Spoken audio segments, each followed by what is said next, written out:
I'm Ethan Burke, Irongate Realtors. This is the Brick and Banter Podcast. Today I've got... David Wessling, currently the Chief of Police for West Carrollton Police Department. Very cool. Before I hit the record button, we had a great conversation. I didn't know we weren't recording. I went through the police academy back in the day, probably 10 years ago, maybe more. And you said now there is a 2-week refresher course and you can get certified again. PATA puts on a 2-week refresher course. It's actually taught throughout various locations in the state, so you don't have to go to Columbus. And like I said, I'm always recruiting, so if there's anybody out there that went to the academy and maybe got out of law enforcement and wants to get back in, the state has made it much easier to get back into law enforcement. The state realized the need for law enforcement officers and the shortage that we have right now. So that was the state's way of basically trying to help departments with the recruiting efforts. That was one of the reasons I got out of it, was because at the time it was just completely saturated. At your time, probably 100 people showed up for one position. Yeah, I went to one where there was 200, and they didn't even have an active position open. They just said, "Oh, we're getting a list together in case somebody retires or transfers." 200 people. It's hilarious to think that departments did that. Now, departments are changing their policies to sending people to the police academy. You were to tell me that West Carrollton was going to be an agency that was going to pay for people to go to the police academy and pay a full salary and benefits while they're in the police academy 10 years ago, I said, nah, that'll never happen. It's a regular occurrence now. That's pretty cool. We will take anybody with a high school education that wants to be a police officer, put them through our process, sign them up for the academy, pay their salary, buy uniforms. We're seeing academy numbers in 2021, 2022 of 7 to 10 students. We're now seeing the academies get filled back up again, but there's a side to that. The academies are also getting filled up with sworn officers that are working for departments. Where it used to be they would get filled up with everybody putting themselves through. Yeah. Now, you go into an academy class and half the class has a job. Okay, I gotcha. So they're like sponsored by the Not just sponsored, but actually full-time employed. Oh, that's awesome. By an agency attending the academy. My son was actually able to do that. He works for Warren County Sheriff's Office. He was a corrections officer with them for a couple of years, and when he came of age to want to become a police officer, the sheriff's office sent him to the police academy. You got to be a special type of person to do that kind of job. Yeah, in his mind, he was looking at it as a great opportunity to move into ultimately what he wanted to do, is become a police officer. No matter how much I tried to talk him out of it, he had that desire. It was in his blood, and he learned a lot. It was kind of interesting to see the young 18-year-old that was just getting out of high school, getting into a very adult job. Yeah. Making, That'll grow you up pretty quick. Absolutely. And it did. It was kind of crazy to see as his dad, within his first 6 months of working there, I see the high school kid now a young man. Yeah. Because it forces you to do that. You didn't want him to go down the police route? I joke when I say that. It's a hard career. You've got to make those sacrifices of various hours, holidays, but it's rewarding. You mean crime doesn't take Christmas off? Sometimes. Every once in a while. We've had quiet Christmases, but not most of the time. I don't think crime cares about the weather, rain. It's just going to happen, and you just got to be there on call. That's one thing that a lot of people also don't realize, I think, that are not in law enforcement. Many law enforcement members that are in smaller agencies, they're on call 24/7. You've got at least a section of the department that's got to be ready to respond and come in at any time if something major kicks off, because we just don't have the staff to handle every single major incident on duty at a time. What was the last major one we had? I know we had the Oregon district shooting. Yeah, and when that happened, that was multiple jurisdictions. West Carrollton had officers that responded to that. When something like that happens, mutual aid kicks in, and the departments will anybody in the area will come to assist. And when I say something major, it doesn't have to be something to that scale. It can be something as small as a business getting broken into overnight, but the need to track down multiple suspects and have the officers that are writing search warrants, doing all the little intricate background things that need to take place in order to get those people in custody before they get away and you lose evidence. Yeah. So you're calling in people to make sure you have enough staff. People often, they don't know this, but when I talk to some of the citizens, I'll ask them, like, how many West Carrollton police officers do you think are on duty? And I'll ask you the same. You got some idea, so you might hit this number, but for a city like West Carrollton, Miamisburg, Centerville, how many police officers do you think are on duty at once? I don't have any clue. No clue? Well, I can tell you West Carrollton, we can go all the way down to 3. Like officially on duty. That's it, 3. Dang. And that is not uncommon for us to operate at 3. If 2 calls for service come out that require 2 officers, we're already needing help. So that's where, you rely on your other agencies around you. That's interesting. Why so few? Just budget stuff?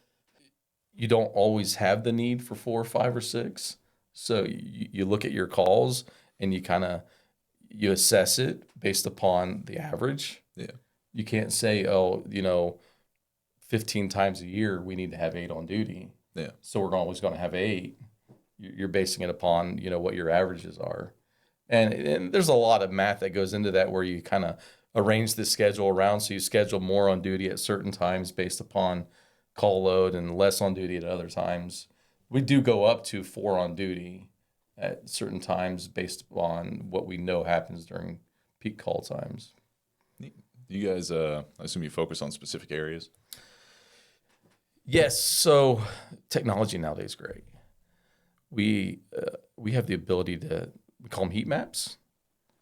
And when calls for service come in, it populates the map of the city.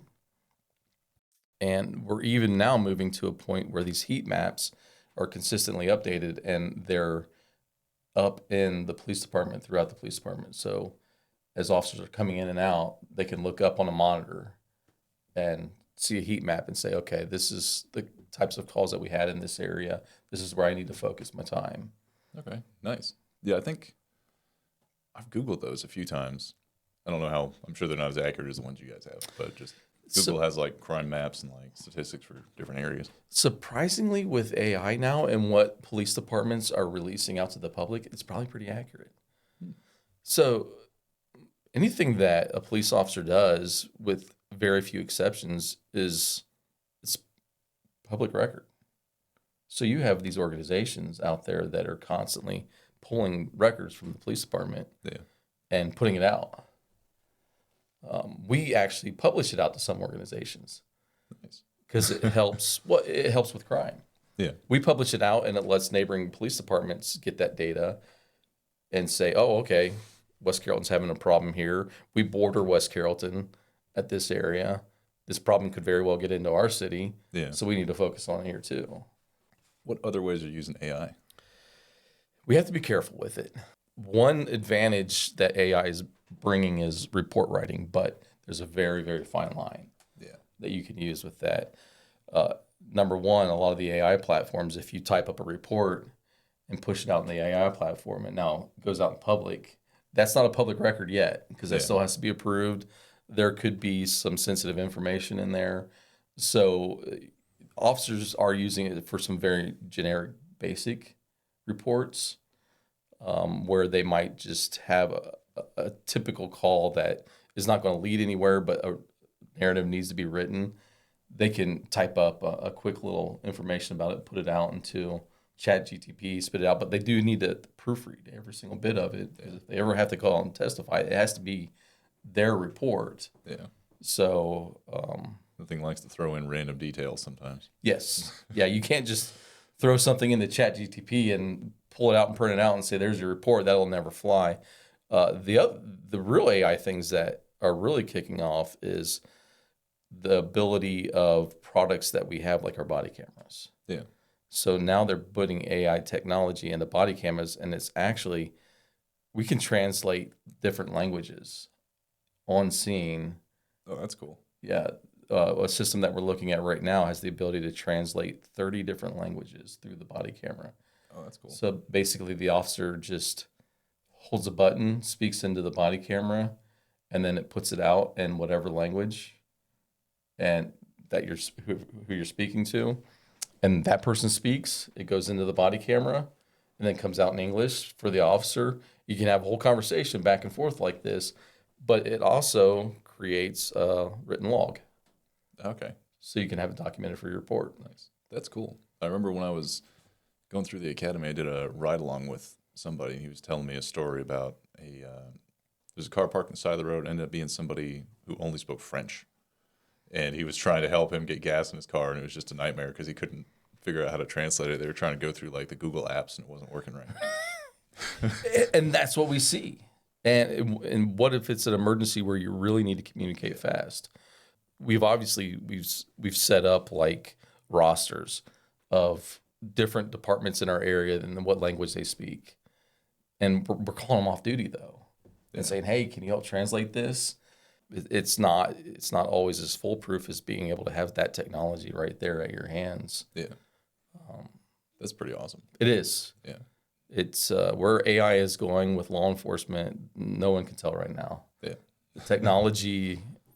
In my time alone, I would never have guessed that we'd be using the technology that we're using. It's going to create some interesting problems, though, too, when you get a self-driving car crash into another self-driving car, and you got to figure out who's at fault. Yeah. So the funny thing about what you just said there is I actually also own an accident reconstruction company where I do accident reconstruction on the private end. I obviously got the experience from working in law enforcement and just furthered my education on and never stopped because I just got interested in the subject.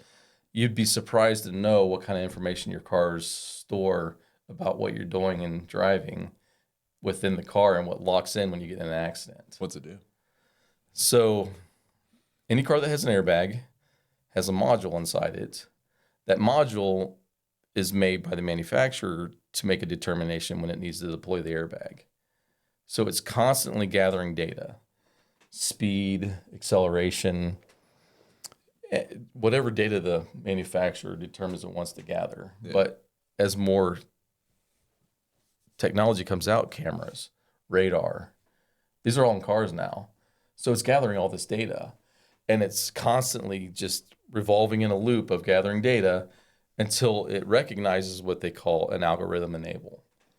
And when it recognizes this, the system wakes up and basically says, is this a situation where I need to deploy the airbag?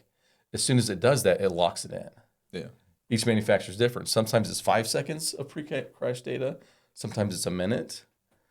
And these reports that are spit out are now 50, 60 pages long of data, of pre-crash data, whether the seatbelt was buckled, brake light status, RPMs, acceleration, lateral acceleration, longitudinal acceleration. You can use a lot of the data once verified to reconstruct a crash. That's pretty cool. So your company, I assume do you work for like car manufacturers or? Anybody that wants to hire me to have something reconstructed. Some of my work come from attorneys, where an attorney's hired by a client who's involved in the crash. There's a question about how the crash occurred or liability, and then I'm brought in to actually do a reconstruction of the crash or just answer what questions they have. They may have a question of, hey, my client was involved in the crash. We think the other vehicle was speeding, and we think that that's contributed to the crash. Can you look at it and let us know? And I'll review the case for them and, provide them, yes, I can reconstruct it, provide you a report that shows X happened. When you reconstruct it, are you doing like a computer software? Are you doing with like full-size cars? Do you have Matchbox cars on the table? A little bit of all of it, actually.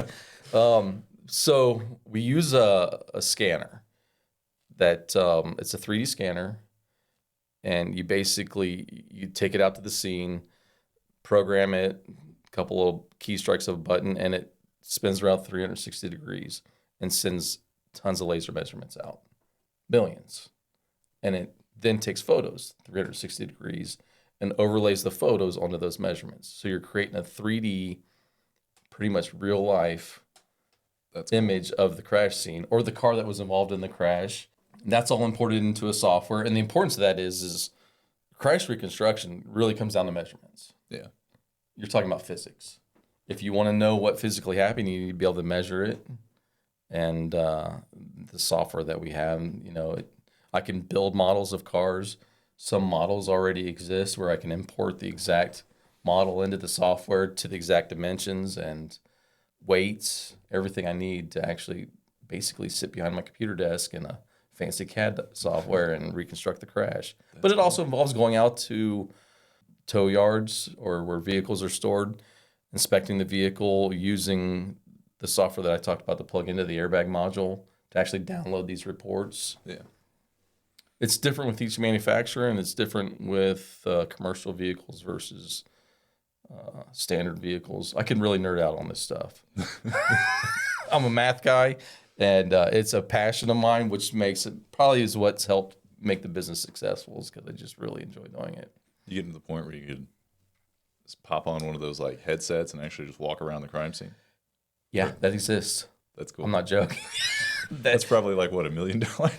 It's actually not that bad. Really? Yeah. So when I told you about having the scanner, and making a 3D scan of a crime scene, an accident scene, the only component you're adding is connecting VR goggles to that scene, and that technology is there. So you're just basically you're paying for an extra license fee from the license manufacturer and buying VR goggles and putting them on, and you can literally look around the scene. This is used in, some jurisdictions will allow jurors to actually be in a crime scene with VR goggles. I've not seen that yet here in our jurisdiction, but I know it's out there. That'd be cool. Yeah, it gives a whole different picture. And technology just, it's pretty incredible. And a lot of it I learned in law enforcement. Yeah, that beats the hell out of. I remember in the academy, they had us go out there with tape measure and trying to take measurements of everything. Thousands of different measurements. At the end of them, you're trying to look at why they don't make sense because you did them wrong. You got to redo them. I remember. And that is why I have my job on the outside doing reconstruction, is because lots of times, I hate to say it, I train cops. I make a very specific course to help teach cops, and we teach it for free, but mistakes do happen. And that is usually where I come in. Or lots of times, maybe just not enough time was put into an investigation, or the priority of the investigation wasn't there for the need of the agency, because these become civil matters, not criminal matters. Yeah. So that's where I come in. Makes sense. Yep. What's your opinion on those like red light cameras? So I know those were a big deal for a while. Yes, They got rid of them, then they were putting them back. So West Carrollton had red light cameras, and I was the one that was put in charge of the program. I don't recall volunteering for it. Voluntold. Yes. I will provide you with facts and let people make their own opinion. The traffic crashes that occurred within the entire city limits dramatically decreased while those cameras were in place. I think it's because it created a perception for people to know, if I drive into these city limits, there's these cameras that are going to catch me. So I'm not going to speed.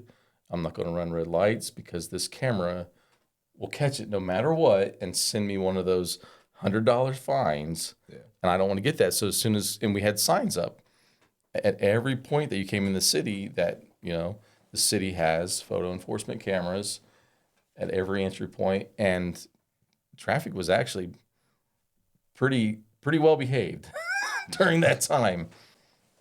Then, there was controversy with them. The state came in and added some regulations that an officer had to be present while the cameras were being operated, which it defeated the purpose for West Carrollton, because we didn't have officers to be present that could do the enforcement that these cameras did. And so West Carrollton just at that point in time elected to no longer use the program. Crash stats went back up. I heard might have been a rumor. I obviously didn't do any research on it at all, but the cameras were owned by like a private company or something. Is that part of it? So That's mostly correct. What happens is private companies contract with municipalities to come in and install the cameras. They run them, or basically they make sure the maintenance is upkept on them, and then you have officers that sit down at a computer and watch every single violation. And then the officer can either acknowledge the violation, approve it, and a citation is issued. And the citation is approved by the officer, but then it actually comes from the company. Gotcha. And the companies, they do take a percentage of it. I couldn't even begin to tell you if they had a profit margin, what it was. But obviously there's a cost to keep these cameras up and running that cities didn't have to pay for out of pocket, and these companies did. The profitability for the individual company, I never really looked into that. But it's good to know that a cop was actually there looking at each one of the violations. I just assumed like the company was looking at them. Right, yeah. I think that assumption's out there quite a bit because we actually, you can contest a violation. And so West Carrollton held a special court for all the photo enforcement citations, and people could write in a letter to want to contest it, and we bring them in the court and we actually play the video. And we show them, hey, here's the video of the violation, because when they see it, the only thing they see is still shots. That was the other thing. I thought it was only still shots. I didn't realize it was a full video. Correct. The systems say when a citation is issued through the photo enforcement, the system saves a clip of the video, and you can bring them in, play the video. And lots of times, what you would think is people would say, "Look, I know I stopped. You can see my car stopped at the stoplight." Yeah. And then proceed on, but that's the still shot showing them approaching the intersection at a red light and then going through it. And then when you play the video and they look at it, most of the time they're like, "Oh, okay, disregard. Where do I pay?" Did you have anybody go in there and say like, "Oh no, that wasn't me. That was my twin brother"? Yes. And we would just say, "Okay, just write your twin brother's name down here on this, and we'll send it over to your twin brother." They're just like anything in the criminal justice system. There's everybody that wants to try to find a way around it. Yeah. And to each their own. Sometimes they do. But usually the law prevails in most cases, I think. What are those sovereign citizens? You ever had to deal with them? Yes, we do. Constantly. Do they ever win in court? No. I only ever see the TikTok clips. No. So why do they keep doing it? I think because they get bad advice on TikTok or YouTube. I'm not knocking TikTok. I'm not going to knock any. They get on the internet and they see people doing it, or they have a friend that says, "Look, you don't have to obey any state laws. You only have to obey the federal law as it was written back in 1907. I don't know the date, but basically before cars even existed." Love those. I'm not driving, I'm traveling. Traveling, yeah. You have the right to travel. Everybody does have the right to travel on their feet. There you go. You can travel wherever you want to on your feet, just as long as you're not in the middle of the road and you still have to obey laws on your feet.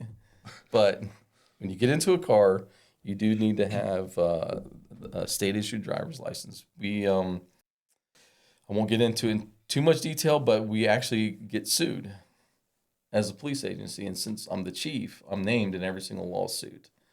So if an officer actually does something wrong, I'm liable as the chief because I'm the supervisor. So even when I'm on duty technically 24/7, but even if I'm not there, if an officer does something that violates somebody's rights, I'm named in it, and I'm essentially going to face the trouble just the same as that officer. Yeah.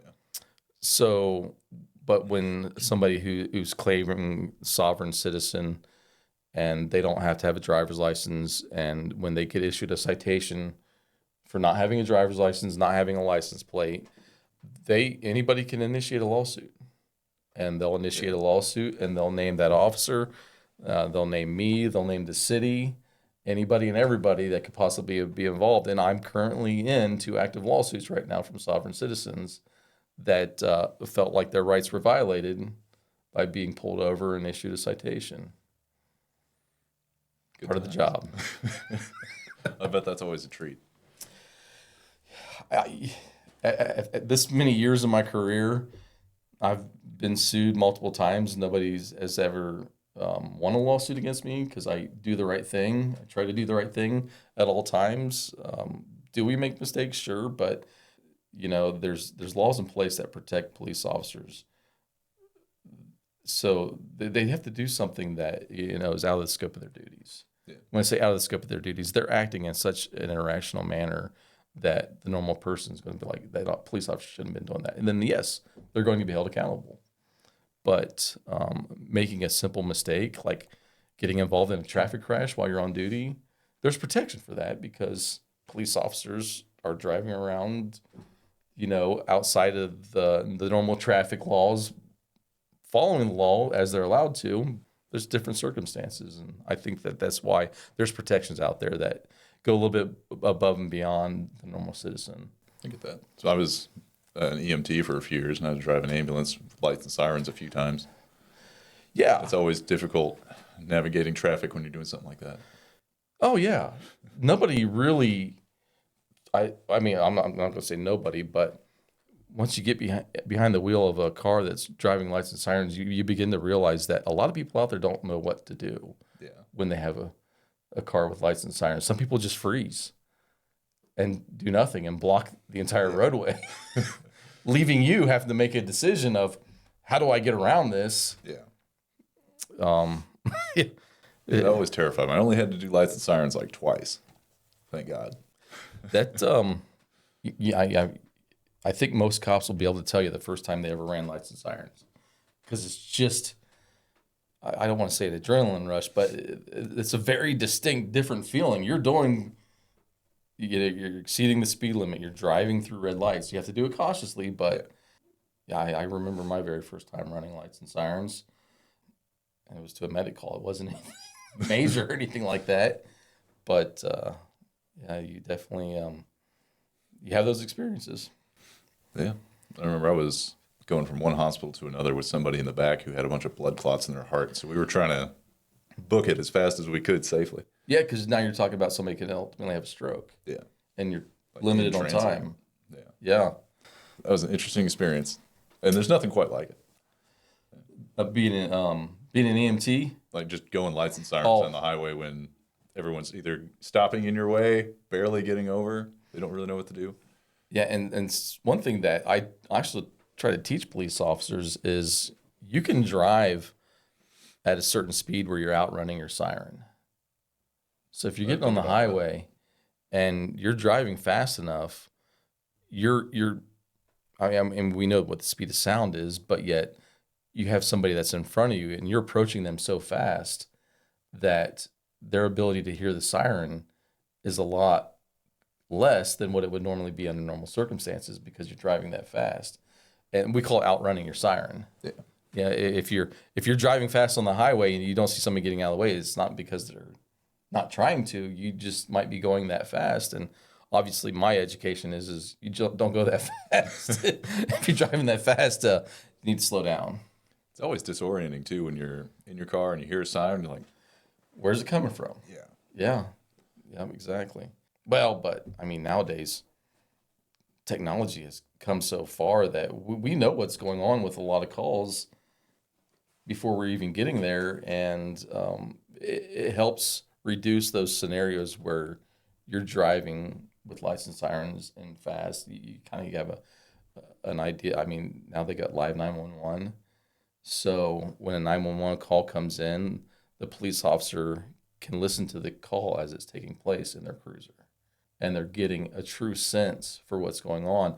And there's not a loss from the communication from the caller to the dispatcher, then the dispatcher to the officer. That telephone game that happens. Yeah. Correct. Yeah, we all saw that. And how you try to pass a message and it eventually gets completely distorted. That's just going to happen. But these new systems that are in place are just taking away the human error. That's really cool. I'll never forget it. There was one call we had as an EMT where the same kind of telephone thing, and we get that little sheet that pops up, and the only description was just purple urine. Yeah. What does that tell you? That was all that we got. Is it purple because they got shot?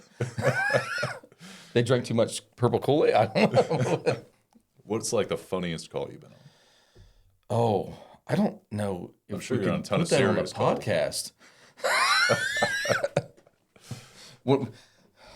The bad sense of humor that comes with police officers when you talk about Family-friendly, funny call you've been the on. funniest call that you've been on, it usually goes as something that's like not for the public ear, or at least this should be in an adult comedy club or something along those lines. The funniest call that I've been on. They're all pretty messed up, and that's sad. Because You got to have kind of a sick sense of humor to survive in there, I imagine. right, and that's the problem is when you ask an officer about a funny call that they've been on, it's their sense of humor is just it's off. It has to be off, and they're going to tell you something that's probably pretty gruesome, but there was some element of it that made it funny.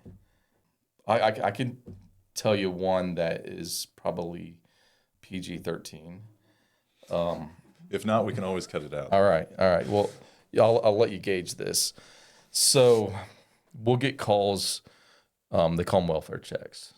And what'll happen is there may be a family member that lives out of town that says, I haven't heard from my grandfather, my father for a week. We usually talk every day. Can you drive by the house and check? And we'll go by the house and be like, okay, mail's stacking up.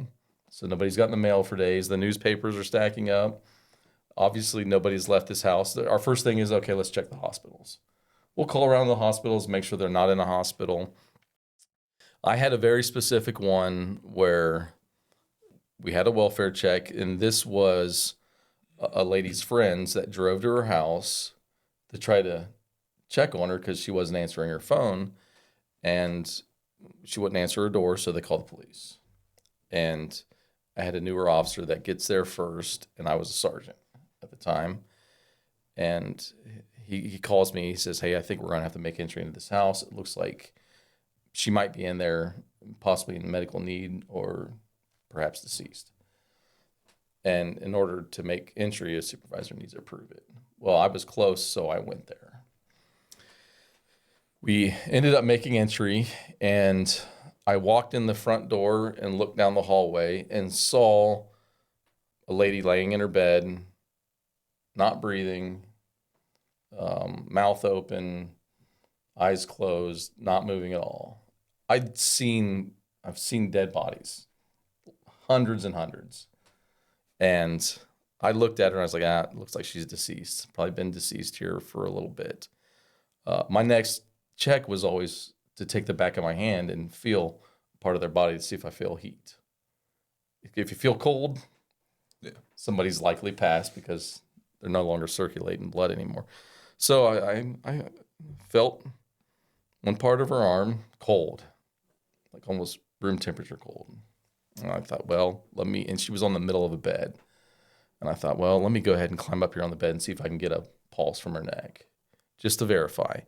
I climb up on her bed, and as I'm climbing on the bed, I'm thinking I'm going to also check for a pulse on her wrist.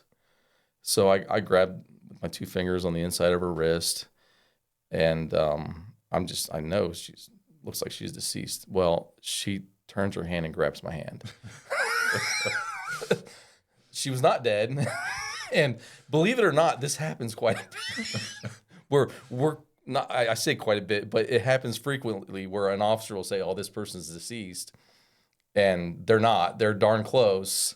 And it ended up, she was just hanging on.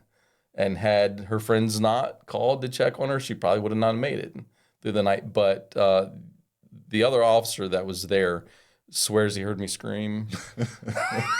I don't know if that's legit or not, but I may have had a little bit of a frightening sound come out of my mouth. But when I tell that story to people, they think it's funny. But the overall thing is you can't just make assumptions. You never know. That's kind of cool. I mean, they probably got to say goodbye to her because you were able to get in there and find her. Yeah, she lived. That's awesome. We checked on her. Later, she was transported to the hospital. I know she at least lived out of that incident. She was elderly, but had they not checked on her, there was no doubt that she probably wouldn't have made it much longer. She was very close, which obviously is why I thought that she had passed, because her circulation was so low that she was cold to the touch. Yeah. Breathing was so light that I couldn't even see it. But yeah, that scenario has happened to a few different officers, and they tend to never leave it or let it down. Cops are real good at making sure that they make fun of you for anything and everything possible. Yeah, there was a lot of I got a tiny glimpse of like the back and forth between like firefighters and cops when I was doing like ride-alongs and stuff at the stations. That was always fun to watch. Yeah, it's all in good fun. Oh, yeah. You know, we in West Carrollton, we're fortunate enough that we have a great relationship between the police and fire department. But that's not to say that the back and forth isn't going on. I might still have a grudge against a certain fire captain that works for West Carrollton Fire Department. We are the Masonic Temple in West Carrollton. Every year for Christmas, they open up for 24 hours straight, and they serve meals to EMS. So police departments from all around, fire departments from all around can come in there for 24 hours straight and get good food. Some of the best home cooked food, and you don't get that when you're on duty because, you know, restaurants are closed. You're packing leftovers or whatever on Christmas. So to have a good home cooked meal is great. One year, a local news station came, and they just wanted to show, you know, what the Masonic Temple was doing, and they asked me for an interview, and so I said, sure, I'll give an interview. And right in the middle of the interview, a certain firefighter grabbed a plate and stacked it full of donuts and placed it on the table right in front of me mid-interview. And the news station was not going to let that go. They were definitely not going to cut that. So, yeah, the old cop donuts thing. It was a pretty good prank, though. It was. It was pretty good. And I want to have a real good one to get him back with, so I'm just holding off. And Planning. yeah, I mean, this has been years ago. He's not going to know it's coming. There'll be something good that comes up. That's pretty good. Which I can tell you, there's do you know where the cops and donuts come from? No. I assumed it was stakeouts because it's just a food. They eat donuts during stakeouts. Yeah. It's just like a practical food. You don't have to reheat it. Yeah, I'll give it to you, and I love telling this story because there's actually a good meaning behind this. So back in the 20s and 30s, before radios were out, for police officers to get dispatched directly over the radio, they would want them to be out in the geographical areas, their beats. Yeah. What's the store that's open 24/7? Donut shop. So throughout the night, cops would hang out in donut shops. Call would come in, they would call the donut shop and give the cop the call from the donut shop. The cop would go take the call and come back from the donut shop. Hence, your cops and donuts. I'm sure they were probably eating donuts while they were in there as well. But that's where that reference actually dates back to. Interesting. It's not just that we like donuts. Yeah, I was listening to some kind of audiobook, and they were talking about a stakeout, and that's when they brought up the practicality of donuts as well in that, because you don't have to reheat them. There's a bunch of different varieties. You can leave them in the back for a couple hours. They're still good. They taste good. They're delicious. Sugar rush from them. Yeah. Yes, especially, cops do have the advantage of getting the freshest donuts overnight if you work the midnight shift. I'm not going to say I didn't take advantage of that, of knowing that when to go in the donut shop and get the donuts that are still hot. Favorite donut shop in the area? I'm going to go with Donut House. Donut House, really? In Springboro. Probably just because it's what I've known growing up. I know everybody does Bill's. Bill's Donuts, I know that's a staple, but and they're good.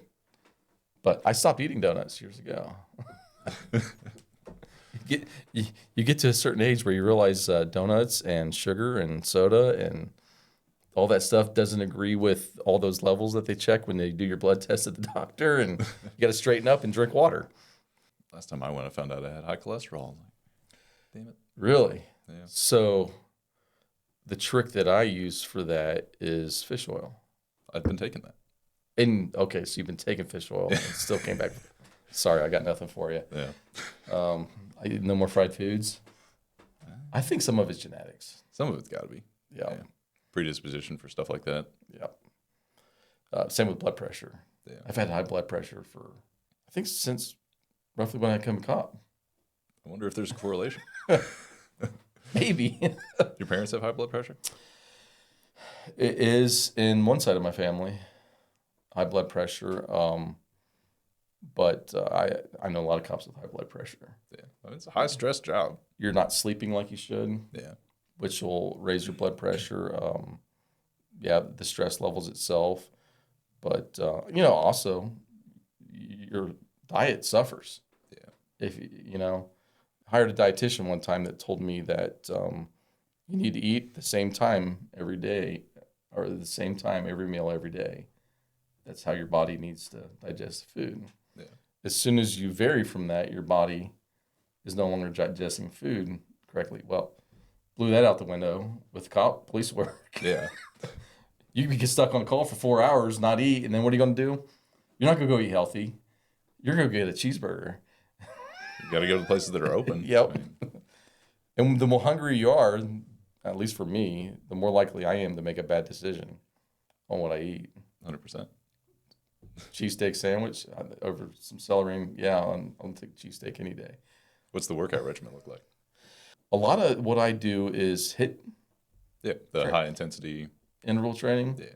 I attended the FBI National Academy in 2022, and they have what I'm going to say some of the best fitness instructors probably in the U.S. I saw what they have to get certified in and what they have to go through to be a fitness instructor at the FBI Academy, and they're only taking the best of the best. Every single one of those instructors taught it. That was what we learned, and I got in probably some of the best shape of my life during the FBI Academy doing the workouts of what they taught, and basically in my mind I said, well, it's working. Yeah. Why change it up?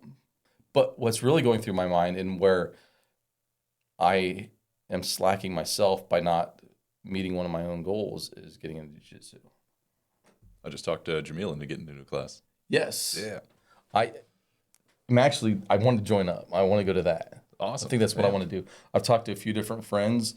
That location is pretty close to me.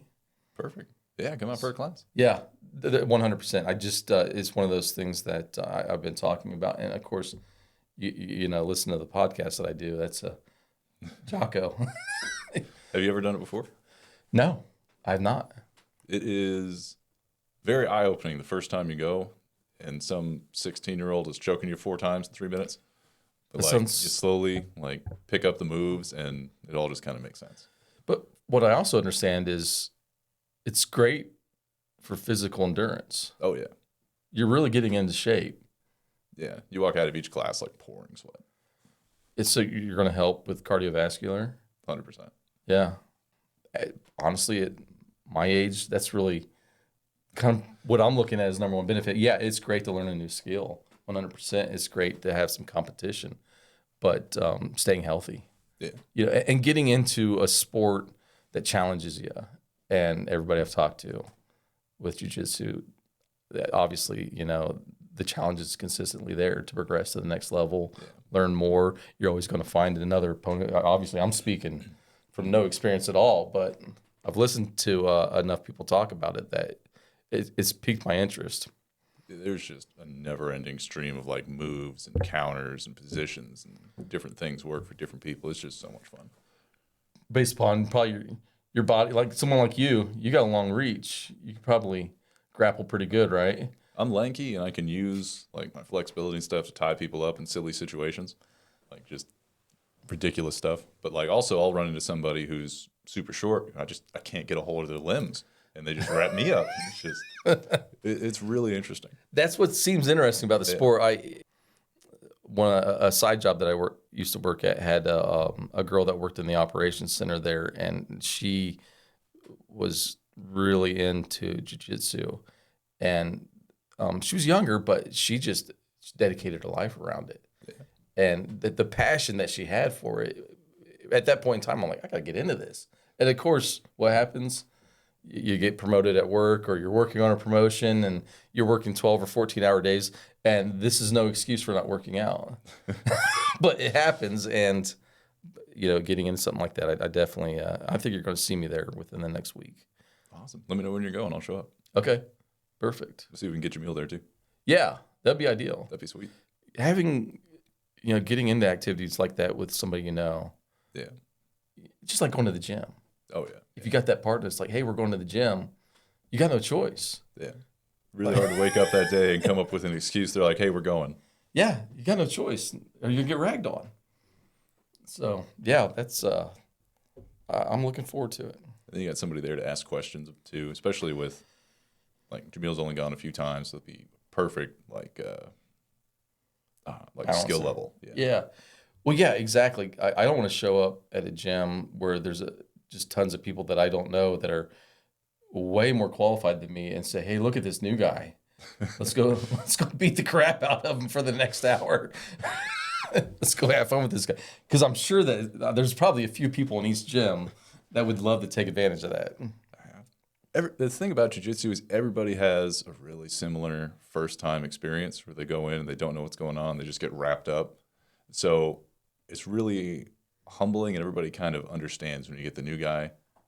You don't just go and beat the hell out of him so he never shows up again. You go in there and you start showing him moves. There's respect there. Yeah, exactly. There's a ton of that, because as soon as you think you knew what you're doing, you run into somebody who quickly teaches you don't. And then they're willing to say, hey, this is what I just did to you. Let me show you. Exactly. That's pretty cool. There must be some sort of reason why so many people and so many great leaders that I know are involved in it. There's obviously something that is above and beyond just the sport itself. Yeah. The camaraderie that's probably built into it of 100%. helping others. Yeah. Everybody's there to try to make everybody else better. Yeah. Nobody's there to just prove they're the best. And what better place to be in than an organization or an environment where you're surrounded by people that want to make you better. 100%. Like, it's nothing better than that. Yeah, that's my philosophy behind, one of my philosophy behind leadership. It's not about me. It's about, number one, it's care. You got to truly care about the people that are in your organization. But making sure you're giving them all the tools to better themselves. Yeah. And giving them the opportunity to succeed and go above and beyond what they ever wanted to do. And that's really kind of a foundation for how I look at things as a leader. Pay attention to everybody, spend time with them, listen to them, and make their goals successful. Right there, I think you get buy-in from a lot of people just by following that right there. Yeah. You always see those memes online between, like, a leader, a boss, and whatever the third option is. It's always something. Manager. Yeah. Yeah, that one thing I can say about that is throughout my time in the Army and in the police world, you can also learn just as much from bad leaders, what not to do. Yeah. And I keep those stored as well. When I've had somebody that was been over me and has made certain decisions or made me feel certain ways, and think I don't ever want to do that to somebody. 100%. And it locks in with you, and you think, okay, so we need to do the opposite of that. So it'd be. Yeah, that puts people in a good position when they have a leadership that actually cares about them and gives them, like, tools. We discussed this, the need for police officers nowadays, and you have agencies that are just competing with each other to get police officers. You talked about it when you showed up. There wasn't even a position available, and 200 people were showing up for it. Yeah. Now you have somebody coming into police work nowadays. They get to choose where they want to go. As long as they're going to pass the background, the process, they have the choice of where they want to go. And they'll get job offers from 4 or 5 different agencies at the same time. In my mind, as the leader of the organization, what am I going to do to make us a place where somebody's going to choose? Yeah. The pay is all within. Imagine there's only so much you can do with that. Yeah, and it's all within a range. If you're making within $5,000 a year of everybody else in the field. What really matters after that? It's wanting to come to work every day, enjoying your environment that you're at. So what do? Let's make the best environment possible for everybody. And when they come into work, they're ready to come into work. They're excited about coming into work. They're getting to do what they signed up to do. We have enough problems out on the street. Why do we need to worry about it inside the building? What's the base pay usually look like? Someone's got like no experience, come out of the academy. We're starting out. Don't quote me on this right now because we just had a pay increase, but starting pay I believe is $34, $35 an hour. The majority of our officers make over $100,000 a year. Once they top out, there's going to be overtime. Yeah. That's one thing I tell everybody coming in the door. If you think that you're going to get in this job and avoid overtime, you might as well go find another job because it's unavoidable. So once you get into 4 years in where you got topped out in pay and getting overtime, you're going to be making six figures. Is it mandatory overtime, or do you kind of get to pick? Both. If someone picks to take it, then somebody else didn't get mandatory overtime. Gotcha. But I would say that the majority of the overtime, and it's different by each agency, but the majority of the overtime that's worked is mandatory. It's just the nature of the beast. Court, you don't have a choice. Yeah. You get a subpoena and go to court, you have to go. Yeah. We send somebody to training, and they're gone for a week. Well, we just created a week's worth of overtime on a shift. So we're making the trade of it's worth sending somebody to training and have others work overtime because those others know that we're going to send them to training later on as well. So it's a give and take. Yeah. But, most officers, as long as it doesn't get to a certain level where you're just constantly working overtime all the time, they're ready for it. And we were actually just able to create a schedule completely unlike any schedule I've ever seen, just out of a need to recognize that we wanted to present officers with a unique schedule and also reduced overtime with it. We worked for almost 5 months on this schedule. We created it out of thin air and used the exact staffing that we have at West Carrollton with our needs. We threw everything we could at it to try to break it over that 5-month period until we just tweaked it just right. And basically what we have is we have day shift officers working from 7 a.m. to 3 p.m. Yeah. But from 3 p.m. to 7 a.m., we have 2 shifts, 2 10-hour shifts. There's a 3 p.m. to 1 a.m. and then a 9 p.m. to 7 a.m. And what that has created is during our peak call times, from 9 p.m. to 1 a.m., we have at least 6 officers on duty now, which means more proactivity. Yeah. And that schedule also reduced the overtime. Yeah, it took some great minds all together to do it. I had some very heavy thinkers for a deputy chief and an administrative sergeant that have done scheduling for many years, and those were the masterminds behind creating it and getting the flaws out of it. What do the officers feel about it? 10 hours shifts. So the funny thing that's going on that I'm hearing nowadays is this desire for 12-hour shifts. I'll tell you what, I did those in EMS, and they were kind of awesome. Yeah. We also had a day off in between each shift, which is why it was sweet. Oh, yeah. But you work all day, but then you can sleep in, do whatever you want the next day, really de-stress, and then you got to do it again. Well, and there's a certain 12-hour shift out there for police officer that gives you every other weekend off. So that's a big advantage, especially when you're new in the law enforcement and you know that you could work years before you're off midnights or evenings and get a weekend day off. But so that's why this desire for 12 hours. But we just can't. Our size department can't keep up with 12-hour shifts. It's very draining. And if somebody were to call in sick on a 12-hour shift, we would have to order somebody on their day off to come in. And I think that's creating a worse environment. So we tried to find the happy medium. So we found these 10-hour shifts. And the response that I'm getting right now is they love it. They would probably still say I want the 12s, but we're meeting them halfway. The 12-hour shifts were nice. But again, just not feasible. I get it. We did it out of necessity. it was 2021. At the end of beginning of 21, we fell so short in staffing that we just had no choice. And so we had just enough officers to cover the road working 12-hour shifts and still going under our staffing levels. So when I mentioned before that we have 3 on duty, we were actually falling to 2 on duty because our staffing was so short and we did what we needed to do. Yeah. And when we worked those 12-hour shifts it was about a year and a half until we got our staffing recovered and we went to go back to a normal schedule. We got a lot of resistance. I would have thought that when we went to the 12-hour shifts that I was going to be hated. Yeah. And I was hated for going back from the 12-hour shifts. There was more resistance from that than they wanted to keep them. Interesting.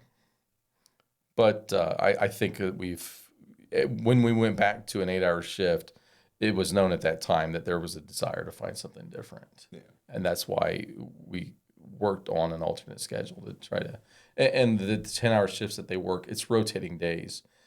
There's one point in the rotation where you get 3 sets of 4 days off in a row. That's cool. Over weekends. So there's a good advantage to that. You guys have any cool trainings coming up? Training is consistent for us. I'd like to think that we're probably one of the higher trained departments. We've got one of the larger budgets I know in the area for training for a smaller department. And I try to take the notion of, hey, if you want to go to training, just submit it. If we can get you in it, we're going to do it. We sent one of our SWAT officers to rappelling school. That's cool. Like last year. We don't have many buildings to rappel off of, but he wanted to go to rappelling school, learn that skill. And for me, it's a reward for doing good work. It's benefit for the department, but also our agency has probably one of the highest amount of evidence technicians in the area. Where agencies will, they'll send a few people to be an evidence tech, and that's what they'll do. Where we send everybody to be an evidence tech. As soon as they hit their 3-year mark, we send them to the training, and it's advanced forensic training. Now, when they go to a call and there's some sort of crime scene that needs processed, the officer can do it. They don't have to wait for a specially trained individual to come. That's pretty cool. We're doing a lot more focus on firearms. I don't think you can have enough firearms training. I don't think you can have too much training for police officers. We should have more training than what we have right now, but we're constrained by, just anytime you have training, you're taking an officer off the road and having to fill that spot. Yeah, I'm just trying to think of some of the neater things that we've got coming up. We're going to be sending some officers to advanced driving training. We definitely find instructor classes. We're all self-contained when it comes to training ourselves. So if we need a driving instructor, we don't have to go to another agency. We send somebody to be a driving instructor. That's cool. We have a taser instructor. We have OC instructors. We have radar, LiDAR instructors, multiple of them. So that way, if there's any training that's needed, we have it in-house. So we focus on instructor schools at first the most. And a lot of officers, they enjoy that because you're learning and you're teaching others. Yeah. One training that's coming up that I think officers are getting excited about is we had an incident last fall where the incident got drug out for several hours, and it was basically a person with a mental illness that had a weapon, an edge weapon, and we couldn't approach this person with the edge weapon without taking a chance of an officer getting hurt. But it was still out of range where some of our other non-lethal options were available to us. And it caused the incident to drag out for hours where it shouldn't have. So we went back and evaluated the whole thing of what could we do different, what could we have that may stop this. What ultimately happened in that incident is we called another jurisdiction who had a less than lethal option for a shotgun. The taser rounds or something else? It's a beanbag beanbag that comes out of a 12-gauge shotgun. He showed up. The incident was over within a minute of him showing up. It was a lethal option that was perfect for that scenario. Will we use it all the time? No, but anytime you can increase safety for officers and the public, do it. So what we're doing is we actually purchased a 40 millimeter launcher that launches less than lethal rounds, and everybody will get trained on that. And we'll now have that option. What kind of less than lethal rounds does it shoot? It sounds like a net gun. I am not the expert on this. I've got range instructors and SWAT officers that know this stuff better than me. But when I sat down with their proposal for it, it was explained to me as almost like a sponge. It goes into a 40 millimeter launcher, and the round is a sponge, but it's launched out at a high enough trajectory that when the sponge hits you, it's going to not be lethal, less than lethal, and do what it needs to do to incapacitate you long enough for officers to come in. So it's meant for shooting somebody in the leg, shooting somebody in the arm. You're going to avoid certain areas that could bring it up to a more dangerous level, but it's a compliance technique that is strong enough that if somebody's holding an edged weapon, it's going to knock it out of their hand and give officers time to move in and secure them. You think that's a more efficient tool than like the beanbag round? So it basically acts the same, but when I asked them to research the various options, this came in as the more recommended option.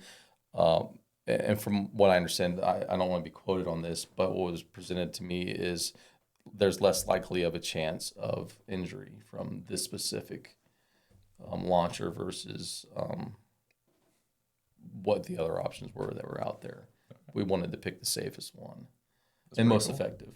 Yeah, that's neat. Yeah. Is it its own like launching device, or is it attached to something? It is. It's its own device. It's breaks down, and it has a 40 millimeter round that one single shot, load it up, lock it in, and it's a single shot. There's an optic mounted to it, so you can get precision shots out of it. And that's cool. Yeah. From what I understand is you pretty much never need more than one round from it. Have you got to shoot it yet? I've not. But as the chief, you get first dibs. I think I might take the first dibs. Well, at least I'll have them train me first. We also deployed another non-lethal option called the bowler wrap. I'm not sure if you've seen these. I mean, I've seen bolos before. It's like basically 3 rocks tied to a string, and like toss it and like trip people. Right. So this is really high strength fishing line with 3-prong fishing hooks. And it's loaded into a vise, pull the trigger, and it launches it out. I don't know what the speed is. It's so fast that your eyes can't catch it. And it wraps around somebody, and the fishing hooks grab onto each other, and it ties them up. I mean, other than the fishing hooks, it sounds pretty cool. Believe it or not, we've had... we may have to edit this out. I don't know if I'll check into it. We had officers that volunteered. So part of training, you're going to get wrapped. What's what we call it? You're getting wrapped. Somebody's got to get wrapped. You're going to use it. Know what it does. Yeah. So if you're going to use it, you got to show that you can wrap somebody. So we had officers that were wearing shorts and got their legs wrapped. The hook went into it, and it's no different than getting a fishing hook stuck in you.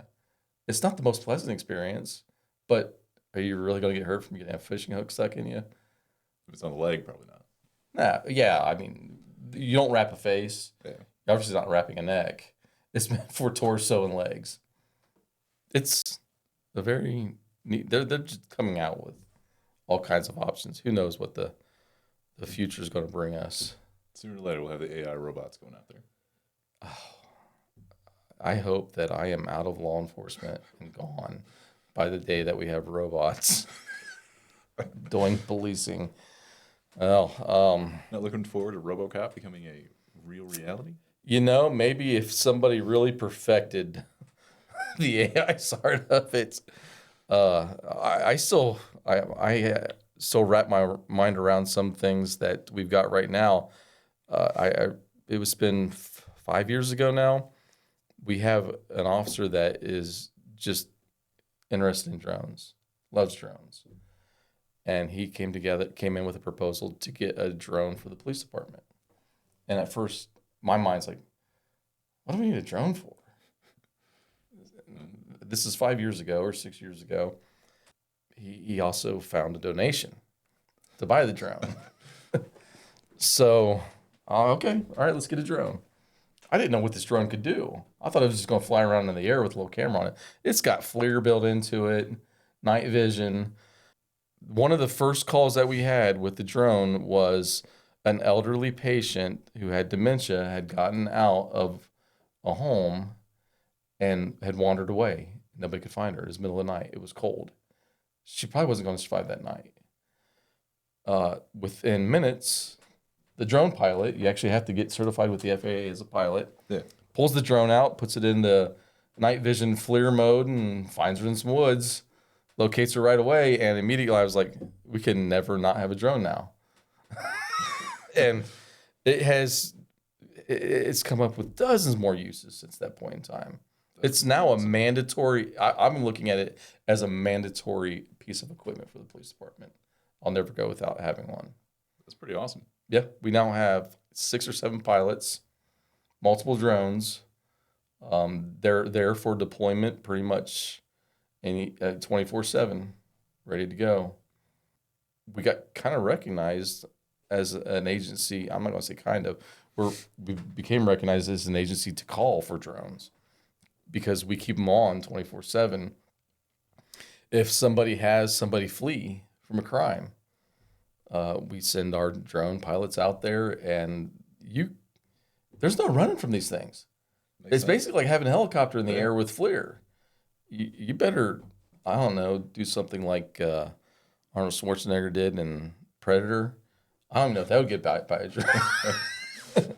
It picks up your heat signature, and one of the most recent drone incidents we had was actually pretty funny.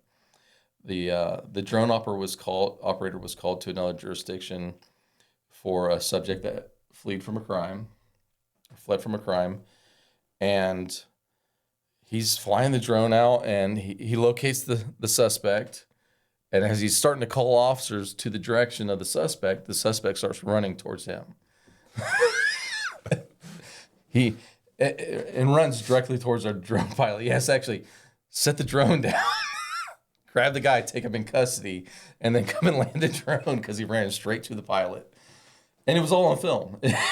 I think, if I had to guess, I'm pretty sure that officer knew that the guy was running towards him and faced the drone so he could capture himself making the arrest.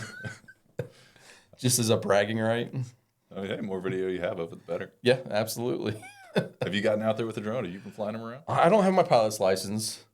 They let me, we have an indoor one, and they let me fly that. You actually fly it with VR goggles. Oh, that's cool. And it's made for when we have barricaded subjects, SWAT call-outs.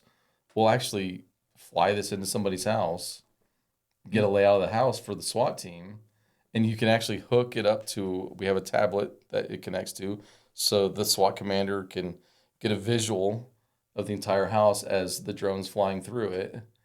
And anyway, they let me fly that until I hit a wall. And I was not allowed to fly it anymore. I can recognize my limitations, and I'm going to leave the drone flying to the professionals. That's hilarious. Hey, anything else you want to touch on? Nope. Anyone want to reach out for you for any reason? How do they do that? I'm on the internet. Look me up, David Wessling. Yeah, I'm not going to give too much personal details out, still being a police officer, but you can track me down. Sounds fair enough. I appreciate you coming out. Thank you. That was awesome. Appreciate it.